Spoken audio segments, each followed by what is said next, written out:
आज म लेटरप्याडमा प्रयोग गरिने लोगो डिजाइन गर्न गइरहेको छु।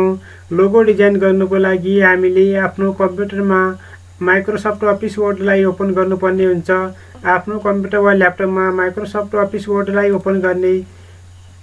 ओपन लोगो डिजाइन गर्नुको लागि हामीले इन्सर्ट ट्याबमा क्लिक गर्ने। इन्सर्ट ट्याबमा क्लिक गरिसकेपछि यहाँनिर सेभ भन्ने एउटा अप्सन छ, यो सेभमा क्लिक गर्ने। सेभमा क्लिक गरिसकेपछि यसमा विभिन्न किसिमका सेभहरू रहेका छन् र हामीले लोगो तयार गर्नुको लागि यहाँनिर ओभल सेप दिएको छ। ओभल सेपको प्रयोग गरेर हामी लोगो तयार गर्न सकिन्छ।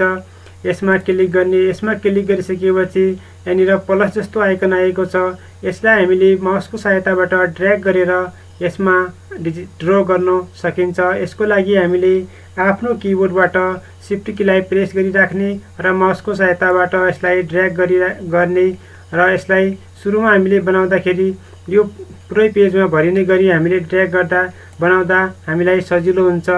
र यसरी ड्र्याग गरिसकेपछि यसमा विभिन्न थोप्लाहरू दिएको छ चारैतिर। यी थोप्लाहरूको सहायताबाट यो सेपलाई हामी डिजाइन र यसको साइज मिलाउने कार्य गर्न सकिन्छ। यसपछि हामीले यो सेपका दुईवटा कपी बनाउनु पर्ने हुन्छ।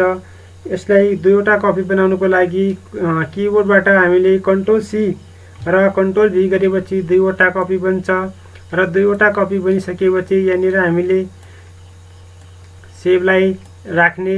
यहाँनिर दुईवटा सेभ आएका छन्। यसपछि हामीले लोगोमा हामीले जुन संस्थाको नाम राख्नुपर्ने हो त्यो संस्थाको नाम टाइप लेख्नुपर्ने हुन्छ र संस्थाको नाम लेख्नुको लागि हामीले इन्सर्ट ट्याबमा क्लिक गर्ने। इन्सर्ट ट्याबमा क्लिक गरिसकेपछि ओ डाट भन्ने एउटा अप्सन छ, ओ डाटमा क्लिक गर्ने। ओ डाटमा क्लिक गरिसकेपछि यसमा विभिन्न डिजाइनहरू दिएका छन् र सबभन्दा हामीले यो तेस्रो डिजाइनलाई चुज गर्नुपर्ने हुन्छ।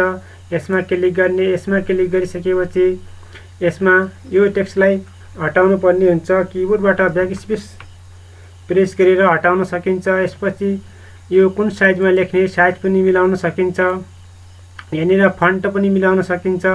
यसपछि सम्पूर्ण कुरा मिलाइसकेपछि यसमा हामीले संस्थाको नाम टाइप गर्नुपर्ने हुन्छ। आफ्नो संस्थाको नाम टाइप गर्ने।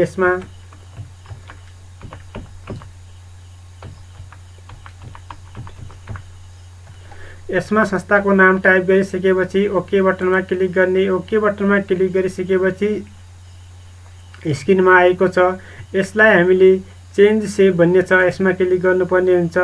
यसमा क्लिक गरिसकेपछि आर्च अफ क्रप भन्ने छ, यसमा क्लिक गर्नुपर्ने हुन्छ। त्यसपछि यहाँनिर टेक्स्ट वार्पिङ दिएको छ, टेक्स्ट वार्पिङमा क्लिक गर्ने। टेक्स्ट वार्पिङमा क्लिक गरिसकेपछि यसलाई हामीले इन फ्रन्ट अफ टेक्स्टमा क्लिक गर्नुपर्ने हुन्छ। यसपछि हाम्रो यो सेपको अगाडि आएको छ यो लेखेको नाम र यसपछि हामीले यी थोप्लाको सहायताबाट यसलाई यो सेपको डिजाइनमा मिलाउने कार्य गर्नुपर्ने हुन्छ। यो डिजाइनबाट यी थोप्लाहरूको सहायताबाट यसलाई सेपको डिजाइनमा मिलाउनु पर्ने हुन्छ। यसलाई मिलाउने यी थोप्लाहरूको सहायताबाट तलमाथि दायाँ बायाँ सब चारैतिर थोप्लाहरू छन्। यी थोप्लाको सहायताबाट हामी यिनीहरूलाई मिलाउने कार्य गर्न सकिन्छ। यसरी हामीले यो सेपलाई यसमा मिलाइसकेका छौँ र यो सेपको डिजाइनमा हामीले यसलाई मिलाइसकेपछि फेरि हामीले संस्थाको एड्रेस ल्याउनु पर्ने हुन्छ। संस्थाको एड्रेस यसमा राख्नुपर्ने हुन्छ तल्लो साइडमा, सेपको तल्लो साइडमा। र संस्थाको एड्रेस राख्नुको लागि हामीले त्यही इन्सर्ट ट्याबमा क्लिक गरेर ओ डाटबाट हामीले त्यो पनि लेख्नुपर्ने हुन्छ। संस्थाको एड्रेस लेख्ने। संस्थाको एड्रेस लेखिसकेपछि ओके बटनमा क्लिक गर्ने। ओके बटनमा त्यसपछि यसको पनि हामीले चेन्ज सेभमा क्लिक गर्नुपर्ने हुन्छ र अघिको हामीले यसमा क्लिक गरेका थियौँ अप भन्ने, अब हामीले यसलाई डाउनमा क्लिक गर्नुपर्ने हुन्छ। डाउनमा क्लिक गरिसकेपछि टेक्स्ट वार्पिङ छ, टेक्स्ट वार्पिङमा क्लिक गर्ने र यसलाई पनि इन फ्रन्ट अफ टेक्स्टमा क्लिक गर्ने। यो पनि अगाडि आउँछ। अगाडि आइसकेपछि यसको पनि हामीले यी थोप्लाहरूको सहायताबाट यसको पनि साइज मिलाउनु पर्ने हुन्छ। चारैतिरबाट यसको साइज हामी मिलाउने कार्य गर्न सकिन्छ। यसरी यसलाई पनि हामीले चारैतिरबाट थोप्लाहरूको सहायताबाट यो सेपको डिजाइनमा हामीले मिलाइसकेका छौँ। यो मिलाइसकेपछि यसमा हामीले कुनै सङ्केतहरू पनि अन्य सेपहरू पनि यसमा थप्न सकिन्छ। यसमा डिजाइन छ एउटा स्टारको, यो पनि हामी यसमा राख्न सक्छौँ। यसरी यसलाई हामी फिलअप कलर दिन सकिन्छ र यसको हामी कन्ट्रोल सी कपी गरेर दुईवटा बनाएर यसलाई एउटा यो साइड दुवै साइडमा हामी यसलाई राख्न सकिन्छ।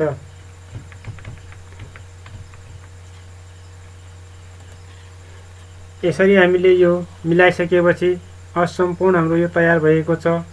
यसपछि हामीले अक्षरको साइजलाई सेपलाई हामी फिलअप कलर दिन सकिन्छ। यसमा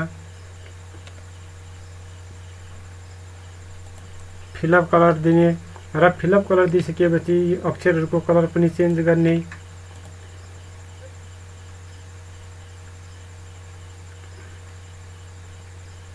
जुन कलरमा राम्रो देखिन्छ त्यही कलर यसमा राख्नुपर्ने हुन्छ। आफ्नो इच्छाअनुसार यसमा कलरहरू हामी चुज गर्न सकिन्छ। यसरी हामीले यो तयार गरिसकेका छौँ। कलर पनि यसमा फिट गरिसकेका छौँ। कलर फिट गरिसकेपछि हामीले फेरि अर्को सेपलाई यसमा राख्नुपर्ने हुन्छ। त्यसको लागि यसको साइजलाई कम गर्ने, शिफ्ट प्रेस गरेर यसको साइज कम गर्ने र साइज कम गरिसकेपछि यो बिचमा आउने गरी हामीले यसलाई फिट गर्नुपर्ने हुन्छ। यसरी हामी यसलाई मिलायौँ र यसरी मिलाइसकेपछि यसको पनि हामीले फिलअप कलर दिनुपर्ने हुन्छ। यसमा सुहाउँदो कलर राख्ने। यसरी हामीले कलर राखिसकेपछि लोगो पनि हाम्रो लगभग तयार हुन लागेको छ। यसपछि हामीले कुनै पनि यसमा सङ्केतहरू राख्न सकिन्छ, विभिन्न चित्रहरू राख्न सक्छौँ बिचमा। यसको लागि इन्सर्ट ट्याबबाट यसमा एउटा हामी षट्कोण बनाउँछौँ। षट्कोण बनाउनको लागि ट्रिङ्गल भनेर यसलाई ल्याउने र यसपछि शिफ्ट प्रेस गरेर यसलाई पनि ड्र्याग गर्ने। यसको पनि आउटलाइनको कलर चेन्ज गर्ने र यसको वेटेज पनि मोटो बनाउने र यो बनाइसकेपछि यसको दुईवटा कपी बनाउने, कन्ट्रोल सी कन्ट्रोल भी गरेर। यसपछि यसलाई हामीले रोटेट गर्नुपर्ने हुन्छ। रोटेट गरिसकेपछि यसको पनि कलर चेन्ज गर्नुपर्ने हुन्छ। यसरी चेन्ज गरिसकेपछि यसलाई मिलाउने, दायाँ बायाँ तलमाथि गरेर यसलाई यो फिटाउने गरी मिलाउने र मिलाइसकेपछि अब महत्त्वपूर्ण काम भनेको हाम्रो यी दुवैलाई एउटा ग्रुप बनाउनु पर्ने हुन्छ। एउटा सिलेक्ट गर्ने, त्यसपछि किबोर्डबाट कन्ट्रोल की प्रेस गर्ने, प्रेस गरिसकेपछि अर्को सेपमा क्लिक गर्ने र दुवै सेप सिलेक्ट भइसकेका छन्। यसपछि हामीले माउसको सहायताबाट राइट क्लिक गरेर ग्रुपिङ छ, ग्रुपिङमा गएर यहाँबाट ग्रुप छ, ग्रुपमा क्लिक गर्नुपर्ने हुन्छ। त्यसपछि एउटा सेप बनेको छ, यसलाई हामीले कुनै पनि ठाउँमा राख्न सकिन्छ, यो तलमाथि हुँदैन। यसपछि हामी यसको यी थोप्लाहरूको सहायताबाट साइज घटाउन र बढाउन सकिन्छ। यसरी यसको क्वालिटीमा कुनै असर पर्दैन।